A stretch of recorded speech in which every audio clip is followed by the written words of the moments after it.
নবী সুলাইমান আলাইহিস সালাম এক অসামান্য বাদশাহ ও নবী। নবী দাউদ আলাইহিস সালাম এর পুত্র নবী সুলাইমান আলাইহিস সালাম ছিলেন একজন বাদশাহ এবং আল্লাহর পক্ষ থেকে প্রদত্ত অসাধারণ প্রজ্ঞা ও ক্ষমতার অধিকারী একজন নবী।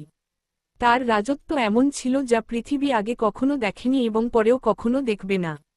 শুধু মানুষের উপর শাসন করার চেয়েও বড় বিষয় হল, আল্লাহ তাকে জিন অদৃশ্য বাতাসকে আদেশ করার এবং এমনকি পশু পাখির ভাষা বোঝার অনন্য ক্ষমতা দান করেছিলেন। তার বিশাল ক্ষমতা ও আধিপত্য থাকা সত্ত্বেও নবী সুলাইমান আলাইহিস সালাম ছিলেন আল্লাহর একনিষ্ঠ ও বিনয়ী বান্দা, যিনি সবসময় তার প্রাপ্ত অগণিত নেয়ামতের জন্য কৃতজ্ঞতা প্রকাশ করতেন। তার প্রজ্ঞা ছিল কিংবদন্তিতুল্য, এবং তিনি আলাইহিস সালাম অসাধারণ অন্তর্দৃষ্টির সাথে ন্যায়বিচার প্রতিষ্ঠা করতেন। এর একটি বিখ্যাত প্রাথমিক উদাহরণ হল যখন তিনি আলাইহিস সালাম বয়সে